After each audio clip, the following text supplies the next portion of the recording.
Good morning, students.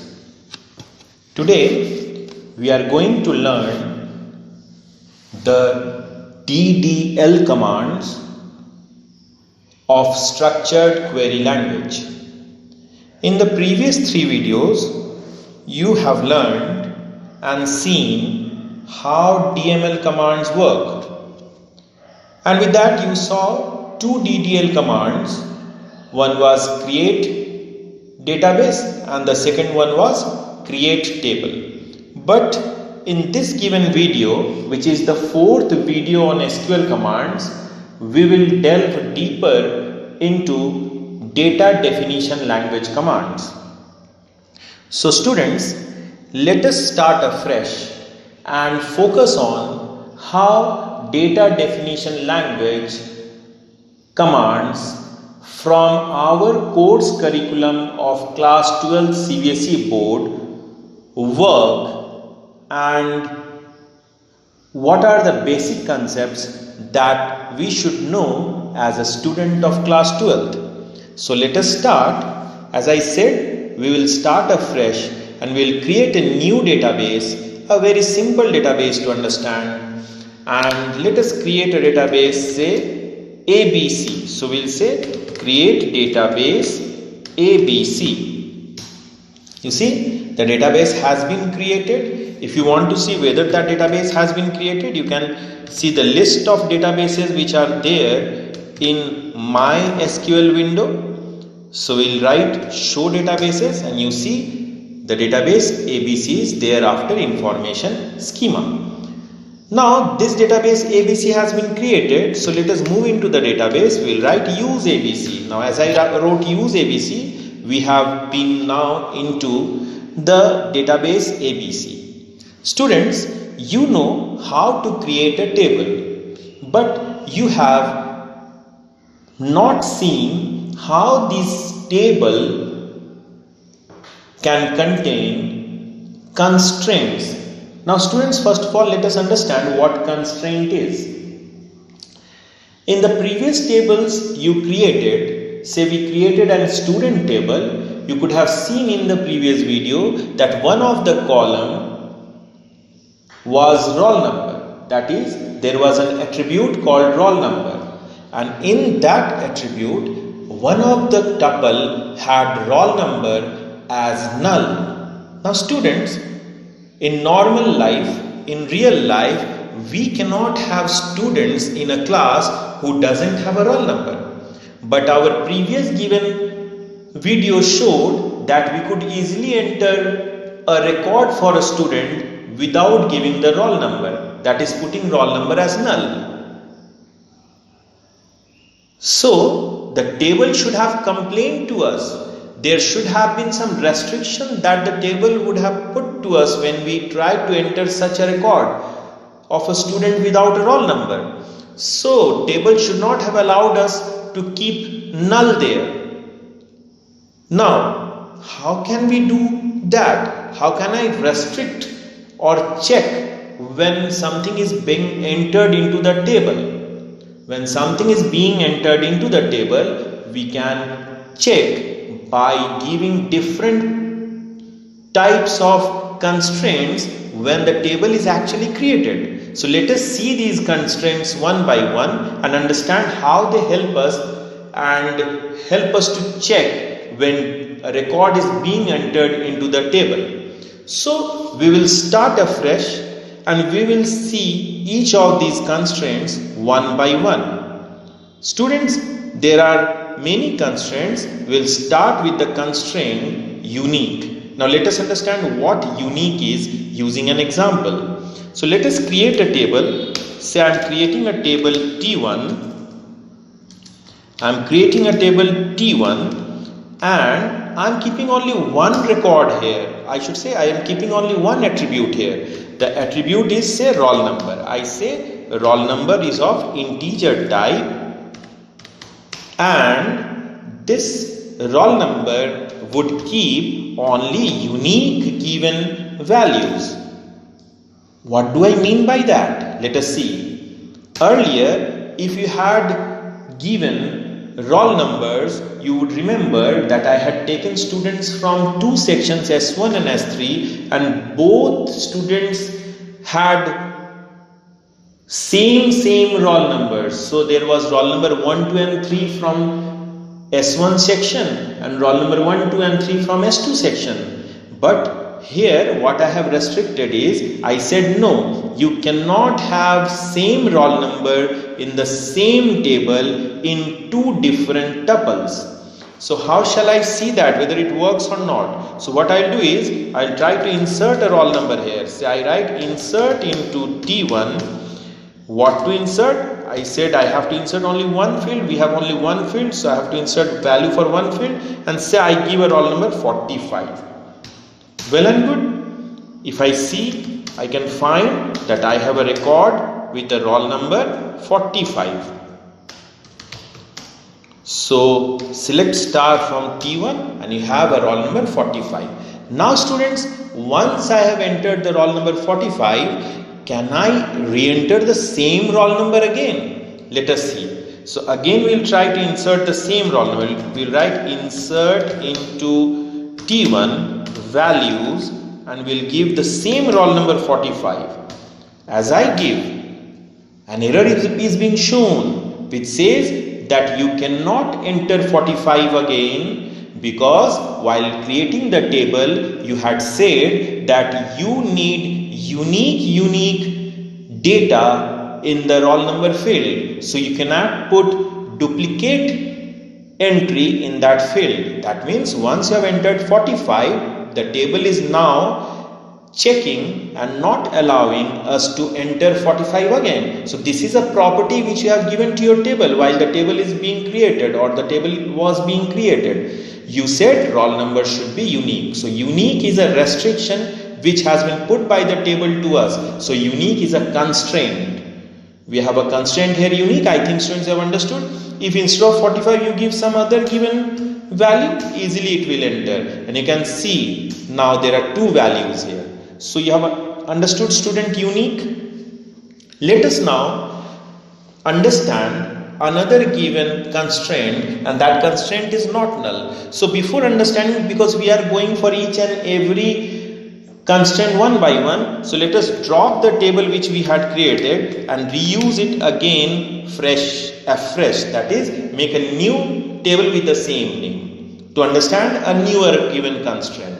So drop table T1. Now table T1 has been dropped, so everything which had been done to the table goes with it. Now I am creating table T1 afresh, and this time when I am creating table T1, what it says, create table T1. A table must have at least one column. Okay, I put an enter key, therefore it says that. So create table T1. Now again I will put roll number here. I will say roll number is of integer type, but instead of unique constraint, this time I am putting a constraint not null. So I will see each and every constraint one by one. So now what constraint I have put? Not null. Now what does it mean? What is not null? Suppose I insert a table record. So I insert it here. I write insert into T1, and what value do I give to this roll number field of T1? I give null. Now I have said while I was creating the table that null should not be there. That means roll number should have some valid value. It cannot be given a legal empty value null. And I am trying to give a legal value, legal initial null value, legal empty value null. Now if I am trying to give, the table should restrict us, it should give us error. Let us see whether it is giving us error. Why the table should give us error? The table should give us error because while creating the table, we had said that roll number, you are of integer type and you should not allow null. That is not null. See, it gives the error. It says column roll number cannot be null. So what we mean by not null? By not null we mean we will not allow null to be entered as a value for the field roll number. Can we have other values? Let us see. Let us put some other value in the roll number field. Say I put 67. Well and good. It takes the value. Can we have duplicate values? See, we have not given unique. So if I want to give duplicate value, so let us first see this value which we have put. It is here. Select star from T1. So we have 67. Now I want to put duplicate value. So how can I put duplicate value? I'll write insert into T1 values 67. So what do you think? Whether it is going to take or not? Yes, it is going to take, because this time when we created the roll number field, we have not said unique. We have said not null. So null was not allowed. But it will not keep the property of uniqueness. It will again allow 67. So if I enter, it gives us the right to enter 67. And if I see, I'll have two given values 67 there. So students have understood what unique did and what not null did? Yes. Now students, there is something called index table. Now what is index table? You in your physics practical, chemistry practical, do make an index of the practicals that you do. How does that index help you? The index helps you by making the search for a practical within your practical copy easier. For example, you have a practical on Wheatstone Bridge in physics. Now you know that in the index there is the page number which is also given, where you actually have written the details of that practical and the observations. So you can first see the index and from there directly go to the page, as you know the page number now, and see the practical details in that given particular page. Similarly with tables, students, we can make indexes. Now when we make indexes, how does it help? These indexes are nothing but a table created with the main table, as here T1 is the main table. Now if I create an index with T1, what will happen is, whenever I have to search a record from T1, I will not go directly to T1, or my computer is not going to go to T1 directly. It is first to go to the index table, and from there it will first find the location of where my record is in T1 and directly pounce upon that record. So our search time would decrease and we would be fast in our search. So when there is a big given table with crores and crores of data, or I should say tuples in it, an index table is very much required, because if we have that index table with us, whenever someone searches a given tuple out of those crores of tuple, index table actually knows where exactly that tuple is within that table, and we can pounce upon that, or my computer can pounce upon that given record or tuple in no time. And thus we don't need to search each and every record for that record which we are actually seeking. We are randomly selecting that given record and it can be shown. So a lot of time gets saved when we create index table. Now students, how is an index table created? We'll see this now, how we create an index table. So to see how we create an index table, let us drop the table which we created now. We have created the table T1 again, but for seeing the not null concept, we have seen it. Now let us go for understanding index table. So for index table, what we'll do, we'll drop this table T1.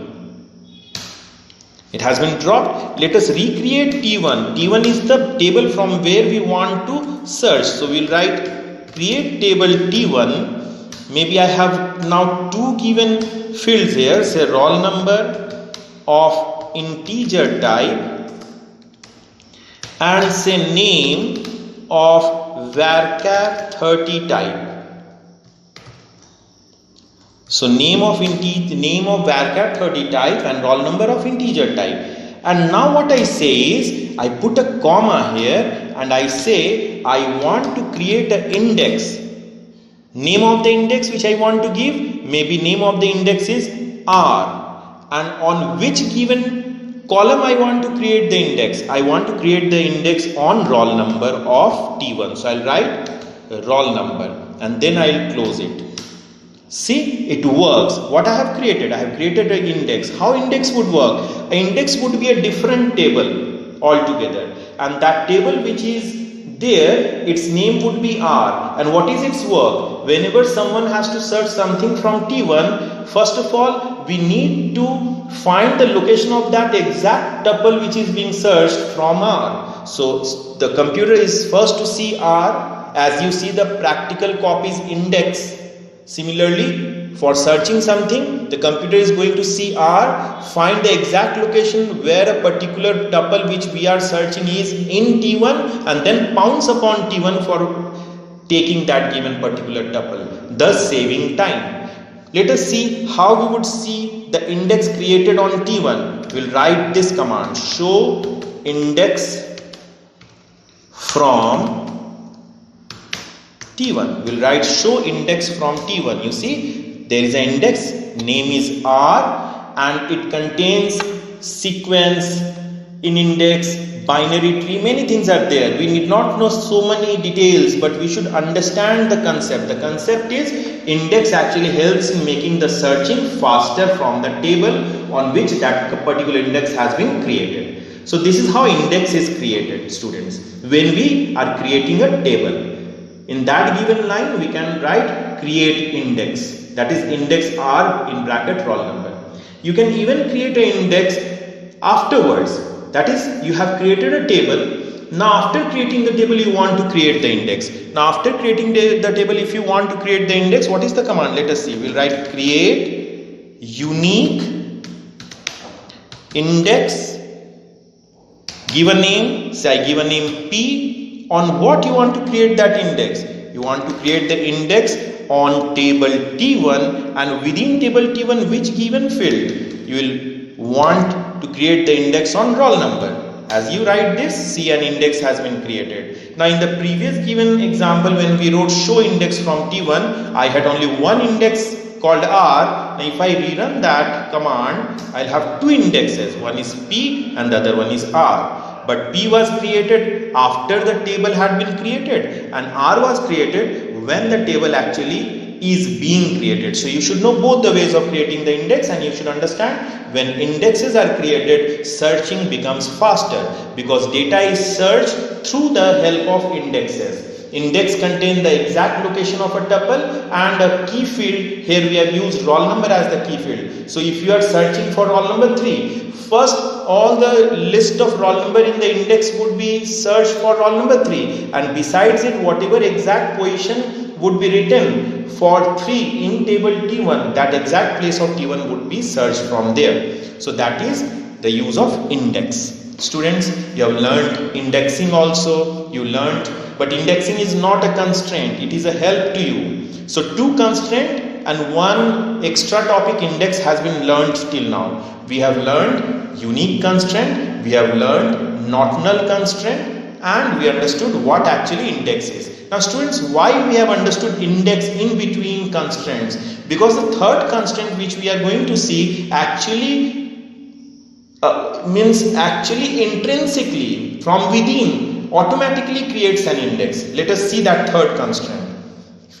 So for that, let us now again drop the table which we created, and as you drop the table, the indexes created on that table also gets dropped, that is they also get deleted. So you drop the table. Now let us go for the third constraint. And what is the third constraint we have? The third constraint that we have is, let us make the table. So to understand the third concept, the third given constraint is roll number. If I write integer, we'll write this. This is the third given constraint, primary key. Now students, when I write primary key, what happens? Let us see.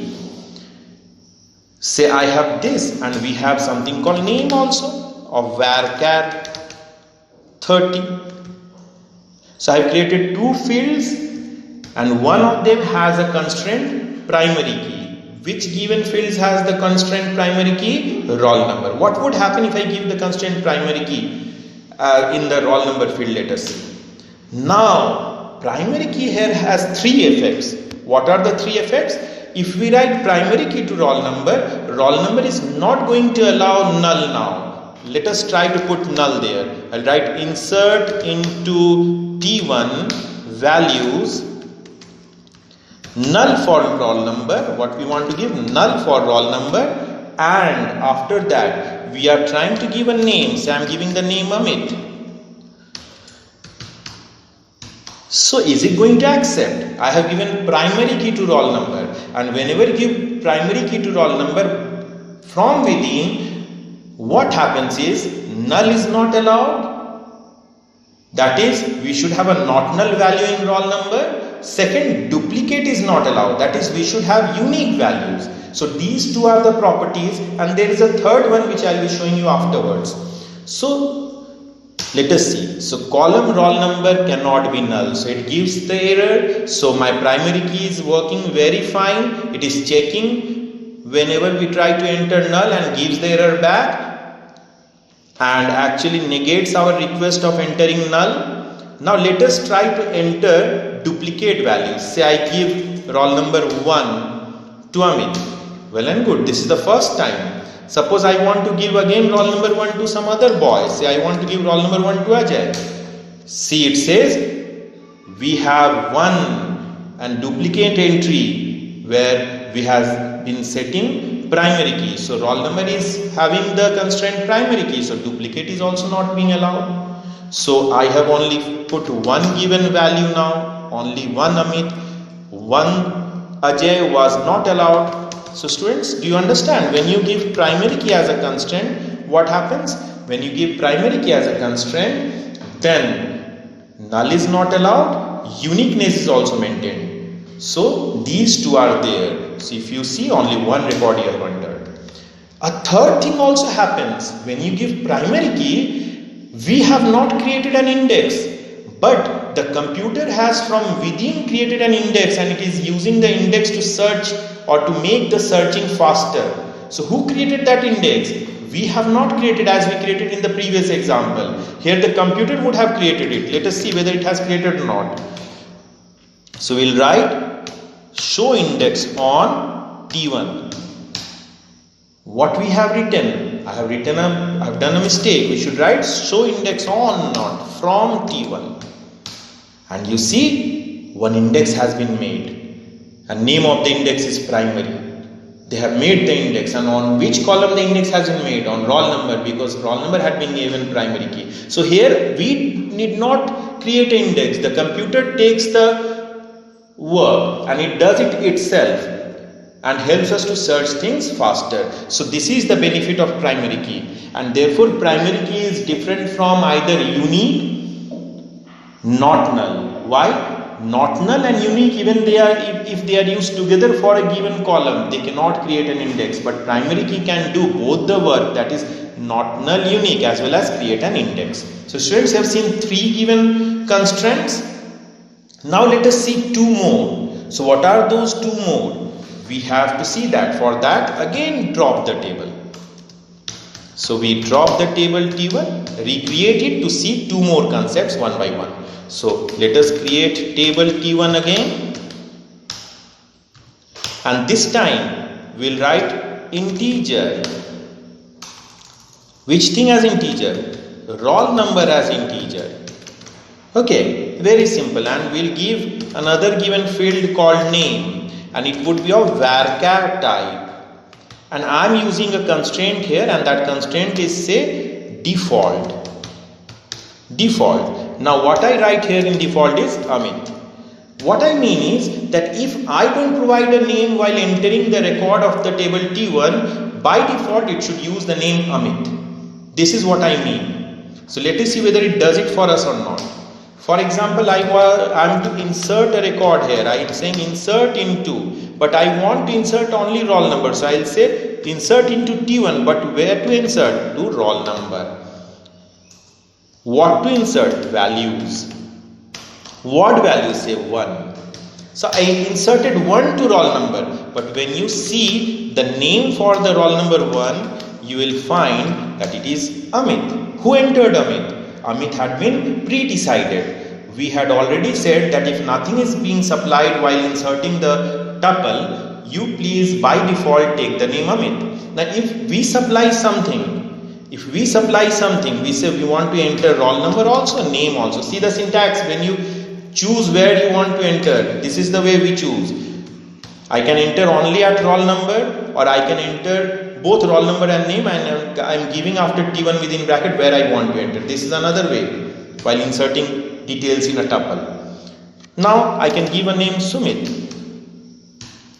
and you see I am giving a roll number 2 and I am writing Sumit. So when I give the name, then whatever I give, that would be the value for the name field. So it will not take the default one. When I don't supply a name, then the default name is to be taken. So this is the fourth constraint which you learned today. So what are the constraints which you learned today? You learned unique, not null, primary key and default. There is a fifth concept, students, that is check constraint. Which is that constraint? Check. What it does? It checks for a value. Let us see. For that also we will drop the table T1. Again recreate it. We'll write create table T1. Okay. And we'll write roll number integer. And we will say check. What we will say? We will say check. Say we give roll number integer and say we give name as varchar 30, and then we say check. What to check? We check roll number should be less than 55. So what it means, whenever we enter a value for roll number, that value should be less than 55. But students, in MySQL this does not work fine, but in Oracle or other given language which helps using MySQL, those DBMS, those RDBMS works with it fine. Let us see whether it works here or not. So what we will do is we will try to insert a value in T1, and what is the value that will be inserted? We will write 56. We will give a name and we will see whether it works or not. You see, it works. So checking with check constraint is not done successfully, but if it is asked in board examinations, you will say it works fine and you will actually acknowledge that yes, check works for us. And this is the syntax we use for check. So students, even if it is not working practically, but in board exams answer sheet you will have to write that it works. So I think students, you have understood check also. So check you have understood. There is one more thing which today we will see, that is foreign key. You made primary key. Now let us see how we make foreign key. Now what is a foreign key? Suppose this is roll number and name. So let us see what a foreign key is. Students, to understand foreign key, we should take an example of, say, a school. Say in a school, we are creating a table for a given class, say 12 S1. Now when we are creating the table for 12 S1, we need one more table which would be kept by the library teacher. Now the library teacher keeps details like, say, roll number and books that has been issued. So roll number and book that has been issued. These two fields would be there and the table's name may be library. So now if this is the situation, what do you think? Which roll numbers should be kept by the attribute roll number of library table? Students, it should keep only those given roll numbers which are actually present in reality in class 12S1. So if I create a table, say 12S1, say I write create table 12S1, and in that table if I am creating a field, say roll number of integer type, and we are telling that it is actually the primary key. I can make primary key. You know what primary key means? Primary key means that it will not allow null, it will not allow duplicate values, and it will create an index. You know now about primary key. Suppose we have this information to be kept and we have the name of the student which we want to keep. So name of the student is of, say, varchar type 30, and we close this. So we have a table called 12S1, and this table 12S1 keeps roll number and name. Now suppose I want to create another table, say table library. So we'll write create table library. Now when I create the table library, what do I want here? What do I need to keep here? So we want to keep roll number even here for the students of 12S1. Say it is of integer type, and we want to create the name of the book they have. Name of book they have issued. So name of book they have issued maybe of varchar 50. So I have written two fields. Now what I want to do is I want to connect 12S1 with library. That is, this library table is only to keep details of the books issued by the students of class 12S1. So there should be some reference. That is, the roll number of library table should actually refer to the roll number of 12S1 table, because the roll number of library table has to keep only those roll numbers which are in reality present in the class 12S1. So a reference is required. Now how do we do that reference? We create foreign key for it. How do we create the foreign key? We write foreign key roll number. That is, library table's roll number is the foreign key which references library's foreign keys roll number, which references to the primary key of 12S1 table. That is, which is the primary key of 12S1 table. The roll number of 12S1 table is its primary key. So any given roll number which is present in 12S1 is to be allowed by the roll number field of library table. We'll see it. Let us first run it. See, it says query OK. Now query OK means what? Both the tables have been created, and 12S1 has the primary key as roll number, and the roll number of library table is the foreign key which is actually referencing to roll number of 12S1 table. Now let us work with it to understand. Let us insert a value. Say I insert a value into 12S1, and what we keep is, we keep a roll number say 1 and the name is say Amit. So roll number is 1 and name is Amit. So we put this name. Say one row has been created. Let us create one more row. So I put one more roll number. Says name is Sumit. Now if Amit and Sumit are the two students who are reading in 12S1 and they have roll number 1 and 2, it is quite obvious that they would be issuing the book. None other can issue the book, and if they are issuing the book, then the library table which is meant for keeping record of 12S1 table would contain records for Amit and Sumit. So let us try to insert details in the library table. How will insert details in the library table? We will say insert into library values. Say roll number 1 who has taken the book My Experiments with Truth.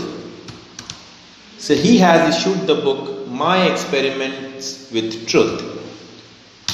So no problems, allowed. Library table has this given record now. So if you want to see, we can well see, select star from library. You see the record is there. Let us insert one more. Now we say roll number 2 has taken the book, say a book India My Motherland. So this book maybe he has taken. So This is also allowed, no problem, because this roll number field of library table is referring to the roll number field of 12S1 table and is actually satisfied because roll number 1 and roll number 2 are in the 12S1 table also. So it is allowing us to create the records for them. But if I now see, we have both the records. Now let us try to insert one more given value to library, that is one more record to library table. And what values are we going to give? I want to give 3. Students, is roll number 3 in 12S1 now? No, but I have written that, and I have written that, and I am trying to insert a record in the library table. And that record which we are trying to insert in the library table contains roll number 3 and maybe one more book here, a book which actually is comprehensive mathematics, maybe a book. Okay, so he tries to, we are saying that roll number 3 is actually trying to issue a book. Let us see whether it is allowed or not. No, it is not allowed. Why it is not allowed? Because the library table's roll number now understands that roll number 3 is not at all a student of class 12S1. So it put forward a constraint. The constraint is only that given roll numbers would be allowed in the library table which are actually present in the roll number field of 12S1 table. 12S1 table is the master table and library table is the transaction table technically. So I think students have understood that the roll number of library table is actually dependent on the roll number of 12S1 table, as it refers to those roll numbers only which are present in the roll number field of 12S1 table. This is what primary key is and how it relates to foreign key of the transaction table. Now students, as you have understood foreign key and how we implement it, let us go and try to delete. Here also there is something which we should be understanding. Let us try to drop the table 12S1. Now you all know that 12S1 is being referred by library table and we are trying to actually delete 12S1 table. See, we are not allowed to. It says you cannot delete or update a parent row when there is a foreign key constraint. That means when 12S1 table is being referred by library table through the roll number field, so library table would be at a problem if 12S1 table is being removed or deleted because it is not now going to refer to it. So that table actually says that we cannot allow you to delete 12S1 table because the library table is using it. But as soon as you drop library table, so if you say drop table library, we don't have any problem in dropping table library because library is not being referred by somebody.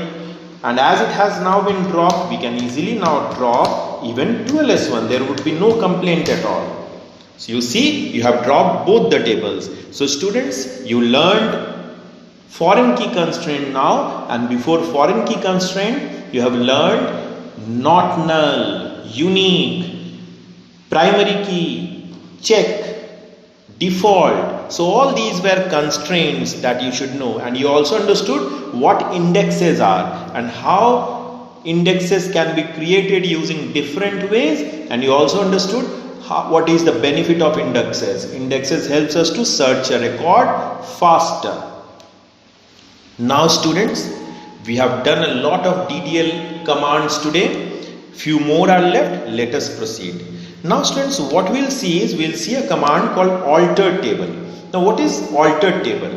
Let us understand. Suppose I have created a table, say T1, and I have given two given fields here, say roll number of integer type, and I have created name of varchar type.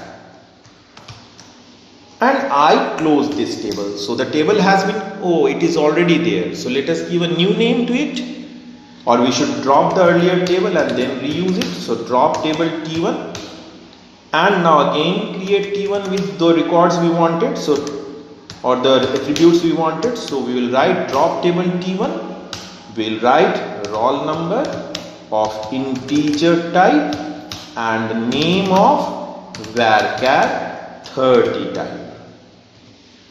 Now it is created. Now students, we have created the table. If you see its structure, you will find the table T1 has two things, roll number and name. Now, after creation of the table, can we make a change in the structure of the table? Can we add a new given attribute to the table? Can we make a change to the already existing attribute? Can we make the change in, say, roll number which has integer type to numeric? So let us see whether we can do that or not. So for that we use alter table. So what is the use of alter table? Alter table can change the structure of an already existing table. We can add a new field, we can change something to an already existing field, and we can even remove a field which is already existing. So let us see how we do it. First let us make a change. So we'll write alter table T1 and we'll write here we want to change. So command is modify. What to do? I want roll number instead of int type to become of numeric type of, say, 3, size 3, and say 3 if I am giving, let us give it 5, 2. You understand what it means now. So I did this and I put a semicolon. Now see why the error is. I wanted to tell you something. The error is because we have given a bracket after alter table T1. In alter table T1 we should not give a bracket. So when we remove the bracket, what happens? See, T1, and we will directly go and write, what we will write? Modify. What to modify? I want to modify roll number. And how to modify roll number? I want to give it numeric and say 6, 2, whatever. Now I give a semicolon. See, it works. So remember, never give a bracket after alter table T1. It is not required. Okay, you directly give alter table T1 and then write whatever you want to do. So you modified. As you modified, now if you want to see T1, you will find that roll number is of decimal type now with 6, 2. You know what 6, 2 is. Now suppose you want to make roll number a primary key. So how can we make roll number a primary key? Again, we can go for alter table T1 and we can say modify roll number which was of numeric type 6, 2 to primary key. See, it works. Now if you see DESC T1, you will find now we have primary key associated with roll number. So in this way, an already existing fields details can be modified. Understood, students? Now can we add a new field? So let us see how we add a new field. We will write alter table T1 and we will write without bracket add. Say the field's name is marks. So marks, which type? Numeric type. And what it should be of? 6, 2 and put a semicolon. See, the field has been added and you write now DSC T1 and see you have marks field. So you can add a new field with add statement or add command. You can modify an already existing field with the modify command. Now can we remove something? Let us see. We can remove by using alter table only and we'll write drop. See, if I write drop marks, so marks would not be there now as a field. If you see this, you will find that marks has again gone back. It has been removed. So students, you have learned how to add a record. I should say how to add an attribute, how to remove an attribute, how to modify an already existing attribute.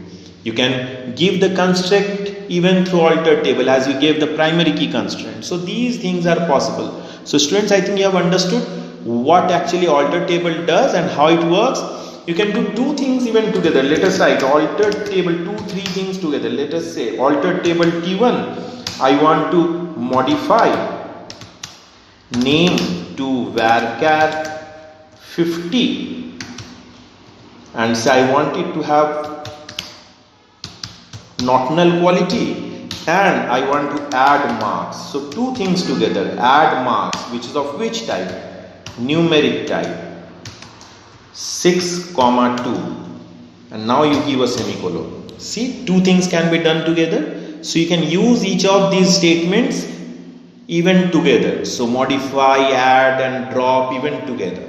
So by giving a comma sign, you can use more than one modify in the same given altered table. So these are possible. Students, you have understood this? I think it is easy now. So this is what we had for our DDL commands according to the syllabus of CBSE class 12th. Last thing which I should be helping you to know is that we will again revisit now drop table. Suppose we want to drop the table T1. Now how shall I drop the table T1? To drop the table T1 we write drop table T1. You have already seen. This is how we write. But suppose I want to first check and say if the table exists then only drop. How will write? Will write drop table. Suppose I don't have any table. Say EMP in this given database, but I will say drop table if exists. Which table? EMP. So it says query OK, but there is a warning. Warning means the table does not exist. If I had directly written drop table EMP, it would have given us a unknown table EMP error. Suppose I don't have a table, say again I'll do it. I don't have a table, say PQR, and I'm trying to drop it. So it will say unknown table PQR, but if I had used that given statement, drop table if exists PQR. So it says that there is a warning, table is not there, but your query is okay. So you can use this. So you have understood, students, how you can drop a table, and you can even drop a database. How to drop a database means now the database would not be there. Let us see. We'll give the command show database to see whether the database is there or not. First, see, we are working in ABC database. It is there. But now what we'll do? We'll say drop database ABC. The database has been dropped. Now if you again go for show databases, you will see ABC is not being shown to you. So in this way, drop is also a DDL command. You can drop a table, that is remove a table from your MySQL. You can drop a whole database as well by the command drop database. Students, these were the things that we had to learn in DDL part of SQL commands, and therefore we have completed this part even, and we are complete with the SQL commands through MySQL. Our next video would be on how to connect MySQL with Python. We will use Python, and through Python we will create our table in MySQL. Similarly, we will even take the data of an already created table in MySQL from Python. So we will see how it is done, how we work with it in our next video. Today we complete our video here only. Have a nice day. Thank you.